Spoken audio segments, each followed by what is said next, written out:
괴물 고용 지표라. 금리 한 번만 내린다. 무슨 말일까요? 일단 말입니다. 미국의 고용 상황이 굉장히 좋다는 뜻이에요. 4월까지만 하더라도 고용 상황이 나빠진다. 17만 5천까지 떨어졌으니까요. 그런데 5월에 다시 말입니다.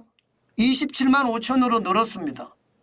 지표 자체가 4월까지는 고용이 나빠진다. 미국 경제가 침체 국면에 들어섰다. 이렇게 해석할 수 있는 지표인데 5월 달의 지표는 다시 완전히 괴물 지표라고 이야기할 정도로 달라졌으니까 말입니다. 17만 2천, 5천이 아니고 2천이네요. 2천입니다. 2천까지 올라갔으니까 난리도 아니다. 여전히 미국의 고용시장은 뜨겁다. 그러니까 여러분 이렇게 되면 경기가 좋다는 이야기잖아요. 그러면 이런 상황에서 금리 인하를 쉽게 할 수 있을까요? 못합니다. 그러니까 시장에서는요. 이제 금리 인하 6월은 물 건너갔고 6월은 11일 12일 날 FOMC 연방공개시장위원회가 개최가 됩니다. 그러면 13일 새벽 우리 시간으로 13일 새벽이면 제롬 파월 연방준비제도 의장이 이야기할 거예요. 그러면서 금리 일정을 말을 할 겁니다. 아마 그때 말을 할 때 올해 금리 3번 내린다고 한 것을 2번으로 바꿀 가능성 굉장히 높을 겁니다. 그게 아마 핵심일 거예요. 그런데 시장에서는 이것도 아닙니다. 시장에서는요. 지금 11월에 금리 한 번만 내린다예요. 지금 시카고 상품거래소의 패드워치를 보면요. 0.25% 인하하겠다가 46.9%에 11월 달이 9월 달이 말입니다. 50% 넘었다가 이제는 40%더 뚝 떨어지면서 반면에 11월 달에 미국 기준금리 인하한다는 46.9%로 늘었습니다. 동결한다서 35.6%고요. 0.5% 인하한다는 16.3%고요. 0.75% 인하한다는 1.2% 안 한다는 거죠. 그쪽은요. 0.5%도 안 한다는 이야기. 결국은 0.25% 인하한다는 이야기인데 그 이야기가 지금 분위기대로 된다면 올해는 3번 한다고 했던 것이 결국은 2번이 아니라 1번밖에 하지 못하는 그런 사태가 벌어질 수도 있다. 저는 그렇게 전망할 수 있을 것 같습니다. 이렇게 말입니다.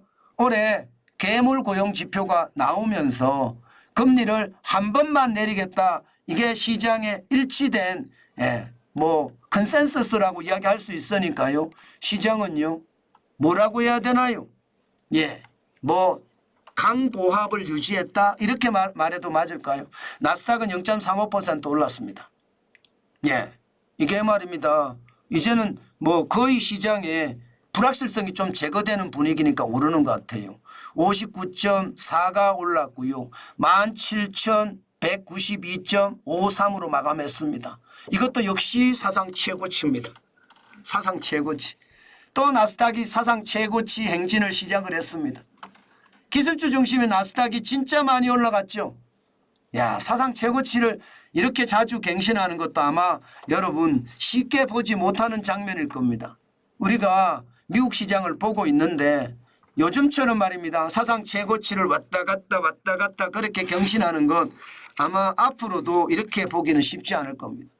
지금 미국 경제가 그만큼 호황의 호황이라고 이야기해야 되나요?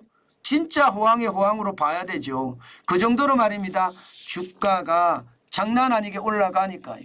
마찬가지로 말입니다. S&P 500도 지금 사상 최고치죠. 이 정도면 0.16이 올랐고요. 13.8이 올라서 5,360.79로 마감했습니다. S&P 500이 이 대형주 중심이거든요.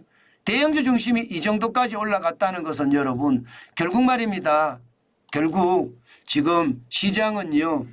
정중동이라고 하지만 금리에 대한 어떤 인상 부분이 지금 금리에 대한 인하 부분이 불확실성이 좀 제거됐다. 그런 측면에서 보면 시장은 그만큼 말입니다. 많이 변했다. 이렇게 얘기해도 저는 틀리는 말이 아니라고 생각을 합니다. 시장이 변해가는 게 굉장하죠. 굉장합니다. 저는 이렇게 말입니다. 나스닥이 또 역대 최고로 마감을 하고 S&P 500 대형주 중심의 주가가 또 한 번 말입니다. 이렇게 역대 최고를 확인하는 것. 저는 이런 시장 조심하시라는 말밖에 안 드립니다. 다우산업도 오르긴 올랐습니다. 그러나 역대 최고는 아닙니다. 다우산업은 4만이 넘어야 되는데 그렇지는 않습니다. 0.18이 올랐고요. 69.05, 38,868.04로 마감했습니다. 전체적으로는요. 기본적으로 대형주 중심의 S&P 500이 사상 최고치, 기술주 중심의 나스닥도 사상 최고치, 사상 최고치의 행진, 언젠가는 이게 말입니다. 그만큼 충격이 된다는 뜻으로 저는 그렇게 해석을 합니다. 아마 오늘이 11일이죠. 예, 13일 새벽입니다. 12일이 지나고 13일 새벽에 어떤 일이 일어날지 보자고요. 그때 시장의 변화는 진짜 많이 나타날 수도 있고 시장의 어떤 너무 과열된 분위기를 진정시키려고 진짜 노력할 수도 있으니까 한 번 더 보시면서 우리는 판단해도 늦지 않는다. 그 말씀 여러분에게 드리겠습니다. 그러면 오늘 우리 시장은 어떻게 될까요? 오늘 우리 시장도 변동폭이 클 겁니다. 분명합니다. 미국 시장 이렇게 사상 최고치 사상 최고치만 계속 경신하고 있는데 우리 시장이라고 해서 저는 변동폭이 안 클으리라고 생각은 안 합니다. 그만큼 말입니다. 상황이 지금 우리 시장에도 영향을 미친다는 겁니다. 오늘 애플도 약간 떨어지긴 했어요. 913.12달러로 약간 떨어지기는 했는데 전체적으로는 여전히 사상 최고치가 197.57달러거든요. 그까지 가 있으니까 애플이 삼성전자를 대변한다고 해도 되잖아요. 그 정도로 말입니다. 혁신 기업이거든요. 그래서 우리 시장에도 아마 약간 떨어졌기는 하지만 우리 시장에도 뭐 어떤 식으로 나타날지 한번 지켜보는 게 좋고요. 또한 말입니다. 테슬라는 좀 많이 떨어졌네요. 174.79까지 빠졌습니다. 177까지 올라갔었잖아요. 그러니까 테슬라가 요즘 신찮습니다. 아마도 테슬라는 그만큼 말입니다. 지금 전기 자동차에 대한 어떤 폐쇄성 이것이 테슬라에 영향을 미친다고 생각을 합니다. 당연히 미중 간 갈등이 영향을 미치고 있고요. 유럽과 중국의 갈등도 영향을 미치고 있습니다. 일단 전체적으로는 전기차보다는요. 아직까지는 뭐 내연기관 차가 아직까지는 달아다녀야 된다. 이런 얘기가 나오는 거기 때문에 그렇고 또 미국과 중국의 경쟁 여기에서 말입니다. 충돌이 일어나니까 이런 문제가 생기니까 여러분들도 시장의 대응은요. 저는 늘 말씀을 드립니다. 아주 보수적으로 접근하시라고요. 지금은 통화량이 많아서 저는 거품이 만들어지고 있다고 보거든요. 적어도 11월 5일 대통령 선거 때까지는 계속 거품이 만들어질 거라고 봅니다.